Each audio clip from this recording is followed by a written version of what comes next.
everyone, it's Fitz with another edition of Deep Purple. Hope you're doing well. Deep Purple is the extended version of our daily delivery, something we do on a regular basis, daily, here at GoPowercat.com's YouTube channel. Please subscribe to this YouTube channel if you're new around here or you haven't done it yet. We continue to grow, and the more you and others subscribe to this site, the more our algorithm grows, including leaving comments and hitting the thumbs up. Anything you do to interact with this video really helps us. Share it if you want. Please spread the news about us if you can via your social media.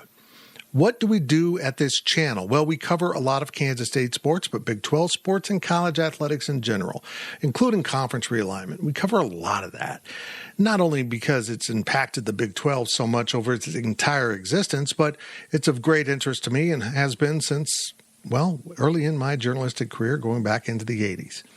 I've always been fascinated by this topic, and I was covering the Big 8 when it became the Big 12. So I've been at ground zero for all of this realignment stuff since day one. I've seen 4, now 6 schools depart this conference, and the conference keep going forward.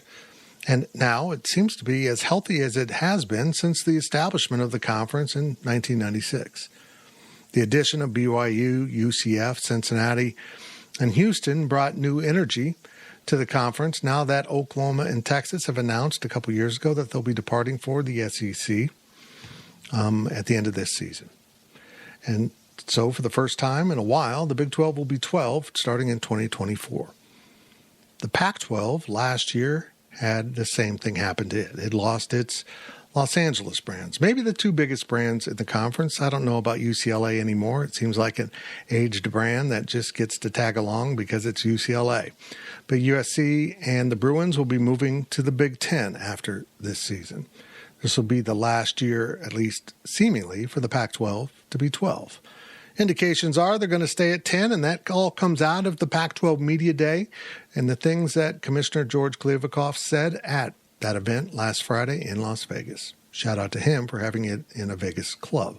It was daytime, but, still some points for that. He said some really interesting things. And this impacts the Big 12 because, let's keep in mind, the Pac-12 has taken a member of the Big 12 in Colorado, and now there's a lot of talk about Colorado returning, although he strongly denies that. I still believe at some point Colorado will make the jump. And Colorado's patiently waiting for the media rights deal to be announced, and it hasn't been announced. In fact, it's on a long delay. The new commissioner of the Big 12, Brett Yormark, jumped the line, as they like to say. It's a nice cliche, and got in front of the media rights chain of operation, I guess, and negotiated his deal early, re-signing with ESPN and Fox. That put the Pac-12 in a bad position. They need a new rights deal by the start of the 24 season. August is, kind of the last date when you get that. Schools are trying to make budgets. I mean, they've got to know these numbers roughly. They can't just be guessing, and that's what the Pac-12 chancellors and presidents have been doing. They're guessing. They don't know what the number will be because the conference hasn't done a very good job of providing one. George Kliavkoff said at the end of 2022, a deal will come shortly in 23, early in 23. And then the presidents and chancellors said, hey, we're all together. We're going to get a good deal. It looks great. Everything's fine. That was in mid-February. Now, by any reasonable measurement, August or even late July is not early in the year. It's late in the year, or it's in the middle of the year, but it's not early. And the entire timetable and the reason why so many Big 12 accounts, including ours, have been saying that teams will be moving, it's been based on every time someone from the Pac-12, be it a journalist or someone going on the record, has said the deal is imminent. It's coming. It's good. Still no deal. And here we are. So today I'm going to dissect 10 of the comments made by the commissioner at Pac-12 Media Days. Well, it's actually 11 because there's one so good, I'll do it by itself at the end of this entire thing. So there's a lot of sound here. We need to get going. But let me just say, George Kliavkoff stepped to the mic and did what every commissioner does. He gave a State of the Union, soaking in positives. And there are positives. Pac-12 had a nice football season last year, very entertaining football at times. USC's back on its feet. Utah continues to dominate, and they got some good ratings, as he'll say in this clip. So he spoke of the positive, but this one jumped out at me. You got to hear it and then appreciate the context that I'll give you afterwards. Here we go. It's George Kliavkoff, the first of 11 clips from him from Pac-12 Media Days. It's worth noting that our success last season translated into more viewership, with our ABC, ESPN, ESPN2, and Fox Pac-12 football ratings all up between 19 and 21% year over year. And our Pac-12 football championship game recorded the highest viewership numbers in its history, along with a sellout crowd. TV ratings are up. A lot of the things he said throughout the course of this was bragging on USC accomplishments. Got the Heisman Trophy winner returning, those type of things, which luckily the Big 12 has been free of because Oklahoma and Texas have struggled the last few years. They haven't been in the championship game the last 2 seasons. And Oklahoma was in it 3 years ago. But over those 3 seasons, the 6 participants in the Big 12 championship game have been different. 6 different schools, with K-State and TCU last year. But he said this is the biggest ratings we've ever had for a championship game. Okay, let's look at it. It's very interesting. You can see 2 big brands, the SEC, 5.6 rating, 10.9 million viewers. The Big Ten came in next, Michigan, huge brand, and Purdue, not so much so, 5.5, 10.7. Big 12 is next. Kansas State and TCU, 2 programs that the Pac-12 a few years ago said were not worthy of being in their conference. 2 schools that a lot of prominent journalists said would be part of the downfall because nobody wants to watch these teams play. A 5.3 rating, 9.4 million. Yeah, they were third, but they were a close third. And then there's the Pac-12, which did play on a Friday night by the choosing of their own rights holder. It's not like they were searching for lower ratings. They just put them on Friday night.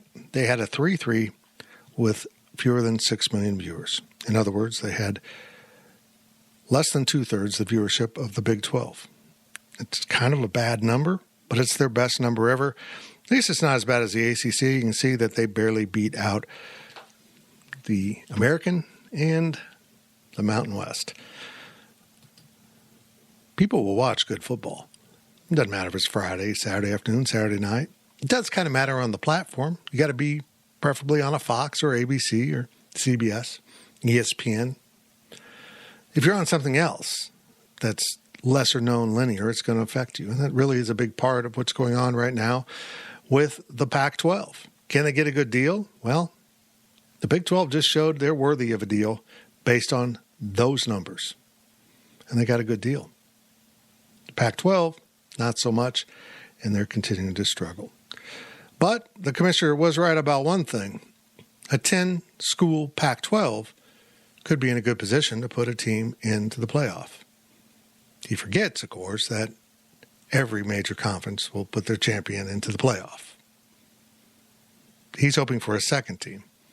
And I don't know if that'll work with their lack of strength of schedule within the conference because so many programs have been suffering as of late, but we'll see. And here's his comments on that. The imminent expansion of the college football playoffs from 4 to 12 teams is a great reminder of what the ultimate objective is for any conference or football program: to qualify for the CFP and win a national championship. The Pac-12 will be in a great position to reap the benefits of this exciting new format. Interesting. Let's get into some of the juicy stuff. The timetable of the deal, why it's taken so long. This was always the plan, he said, but he said it would be in early 2023. And then a number of presidents acting as sources for reporters, whether they were reporters covering the Pac-12 or nationally, continue to say the deal's coming, the deal's coming, the deal's coming. In fact, we thought it would be coming at Pac-12 Media Days or prior to, and it didn't. It just never seems to be there. But here is how he explained the timetable to the media. We're on track to announce our deals at about the same time as everyone would have anticipated and predicted before the news of conference realignment. The Pac-12 Board of Directors has met regularly throughout the process and has been united in their commitment to one another and to the Pac-12. And this commitment and patience will be rewarded with an announcement in the near future. Getting the right deal has always been more important to our board and to the conference than getting the expeditious one. Okay. I don't understand when he says, this is the timetable we were on before realignment. Well, realignment is the whole reason you're in this situation right now. Realignment is the whole story.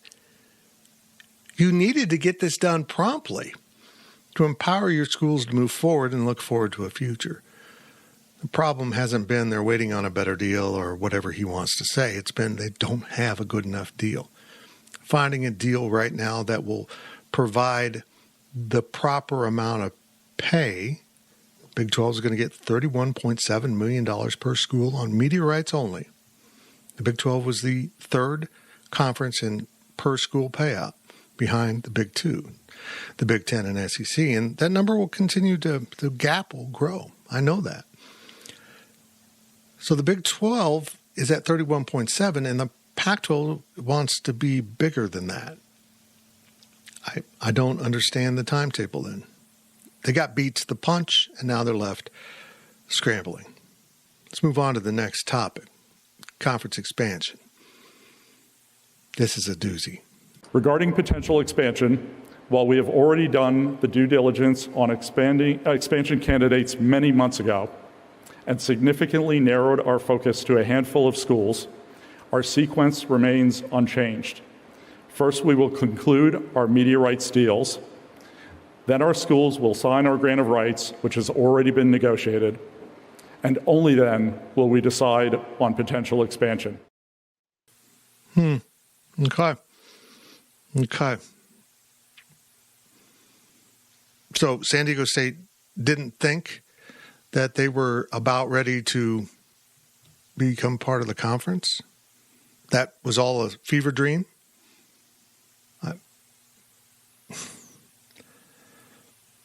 That's the first one that really caught my attention. It didn't make sense. But let's get into some longer clips from George. More baffling. Onward we go. Brandon Marcello, 24/7 Sports. George, when it comes to this, the storyline with the media rights deals, I was wondering, is there a breakdown in communication? And I ask that because you've had presidents and other administrators since February saying the deal's coming soon, wait, it's going to be a couple of weeks. What's been the holdup there, and has there been a breakdown in communication between the conference office and its membership? Several dozen board meetings in the last year. We constantly update our board. I think they're enthusiastic like I am about the media deal. But I will tell you what we've seen is that the longer we wait for the media deal, the better our options get. And I think our board realizes that. And there's an underlying shift in the media market that's happening, and we're long-term taking advantage of that. But short-term, it may have provided some hiccups. The longer we wait, the better the deals get? Anyone who's done negotiating knows is people come in and say, no, we're not going to be part of this anymore and check out. The new people know that the bar is getting lower, not higher. Unless someone in the media environment is incredibly bad at negotiating, which they typically aren't, this has got to be a lie. Maybe someone has come roaring in, maybe an Amazon, or maybe Apple decided, hey, we're going to go all in. That's it. Everyone's dropping out. We're coming in. But we know ESPN set a cap to how much they'll pay. They basically want a late night game. And Fox just left the table at the very start. They want nothing to do with the Pac-12. That highest rating that was on Fox, the highest college football championship game or Pac-12 championship game ever, they knew it just wasn't going to grow without the LA schools. And they have some of that in the Big Ten. I don't even understand the comment. I'm just baffled by it. It speaks for itself. Let's move on about the Big 12 poaching teams. It's an interesting phrasing by the person asking the question, because the Big 12 is simply offering a lifeboat. They're not actively telling people just to leave. They're saying if you're not happy, we're available. Kenneth Berry, Touchdowns and Tangents. In regards to, obviously, the Big 12, they talked about last year and even this year they're open for business. In terms of them potentially poaching schools, is that still a major concern, or has it kind of been nipped in the bud privately? It's not a concern. Our schools are committed to each other and to the Pac-12. We'll get our media rights deal done. We'll announce the deal. I think the realignment that's going on in college athletics will come to an end for this cycle. And then the truth is we've got bigger fish to fry. There are incredible opportunities and also challenges in front of college athletics. And I need to be able to work with all of my colleagues in Division I and particularly in the A5. And we'll do that. And we'll move past, kind of all the bitter squabbling of the last year, and we'll work together to make college athletics better.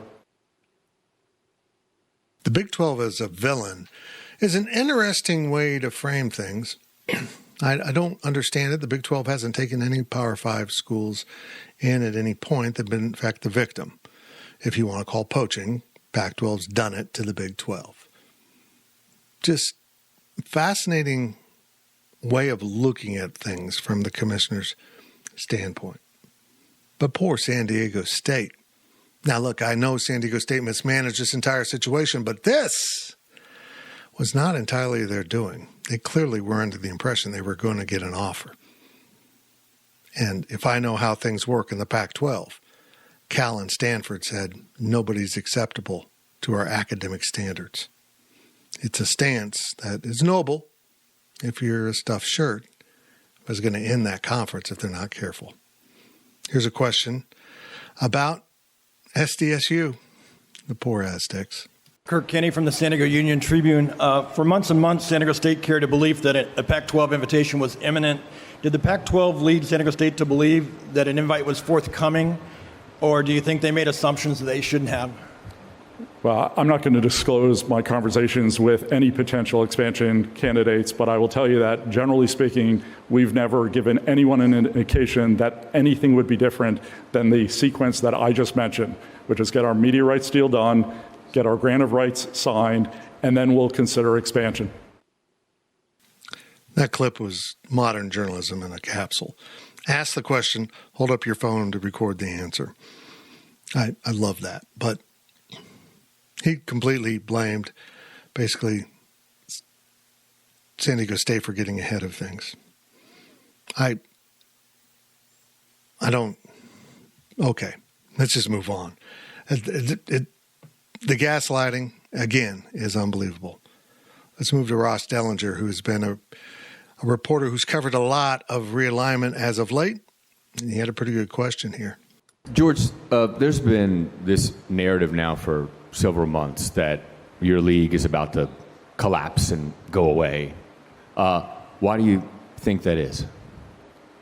Well, I sit in the board meetings and I see the commitment that all of our schools have to each other, and I also kind of know where the sources of that is coming from. So I discount that because I know the truth. It's all someone's imagination that there's reports that schools have moved to the Big 12. It's all planted. He knows the source. Well, actually, the source is your own schools that have been talking to the Big 12. A number of them have had some form of discussion. But we know that two, Colorado most notably as of late, and Arizona, have been in pretty good discussions. They know they have an invitation if they act promptly once they come to a decision about the media rights deal.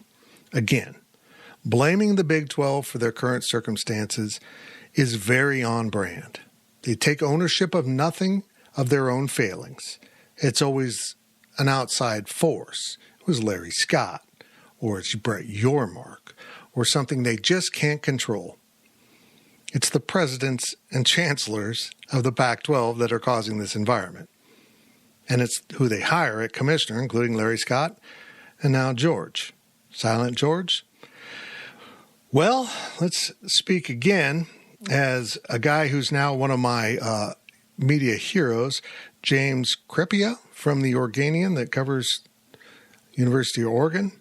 Ask about the guidelines for adding new members, what are the requirements for expansion? And this was the answer. James Crepia from the Oregonian. George, I think 2 years ago I asked you about potential expansion candidates and that AAU had been a requisite. The lead candidates that have been well reported over the last year are not AAU members. Is the door open with expansion to not just those who've been reported, but what does the implications of that mean to other schools in the geographic region who have had great athletic success but are not AAU members? I think we talked 2 years ago. We also talked last year about all of the criteria that we put in when we consider expansion candidates, and we rate all of the potential expansion candidates against all of those criteria. Academic progress, Research 2 standing, AAU is a part of that in one component, but not the only component. Now, coded into that answer is so much. There are all these criteria. And a lot of them are based on academic things that, honestly, most of us don't give a rat's ass about. And if that's the stance of the conference, that's great. But why do you even bother talking to a San Diego State or an SMU when you know they won't meet your academic standards? Although there's some members of your conference right now who wouldn't meet those standards. And until they loosen this up, the Pac-12 is doomed.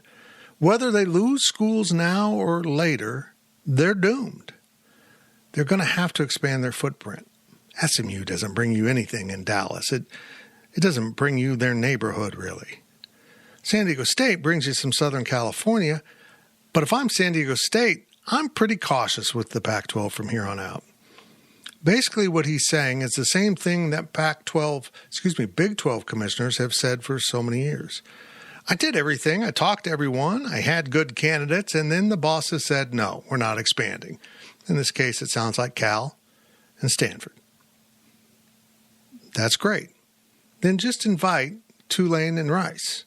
If that's really what you're about, invite those schools. They're strong academically, but they don't bring enough of something else. Basically, their window is so narrow, nobody will fit through it. It's a losing formula. You better start pushing or you're going to get pushed out. Let's move on now to the one and only Stuart Mandel, asking about why Silent George has been so damn silent for the past 7 months. Following up on Ross's question, George, you mentioned the patience of the presidents and chancellors, but obviously the fans also have had to wait a year now, wondering, is our league going to survive, or are our schools going to be able to make enough money? Some of the presidents have come out and made comments, but this is your first time speaking about it since December. Why have you chosen not to address this publicly sooner, to give some sort of reassurance? Yeah, I could have spent all of the last year getting into a he said on every single rumor that's been passed about our conference. We decided to take the high road. We decided to focus on the future of the conference. That's why we haven't engaged.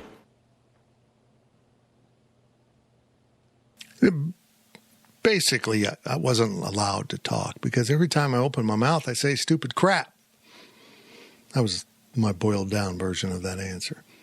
And it's the truth. Every time he's spoken early on, it just turned out to be nonsense and put the conference in a bad position. So they decided to handle this with leaks and hiring consultants to go on Twitter and rampage against any kind of talking point that might work against the Pac-12. It's all about academics. Big 12's a truck stop conference.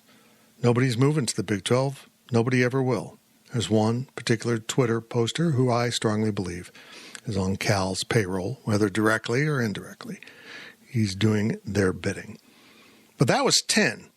And that's still not the best of the best. The best of the best came when George gave this gem of why they didn't have a media rights deal at Pac-12 Media Days, as they had seemed to have indicated. And James Crepia of the Oregonian was right there to pounce. Now, I put two clips together to condense this. Here's what George said, and the follow-up question immediately from a very good reporter. We're not announcing a media deal on purpose today because I want the focus to be on football. You just said you're not announcing a deal today on purpose because you want the attention to be on football. Yep. To be clear, that would imply that the deal is done and codified, and just you're waiting until after today. I think you're reading too much into that. So then what is the purpose behind not announcing something, which is what you just said? We want to have the focus on football today. We have an incredibly good football story to tell, and we want that to be the focus today.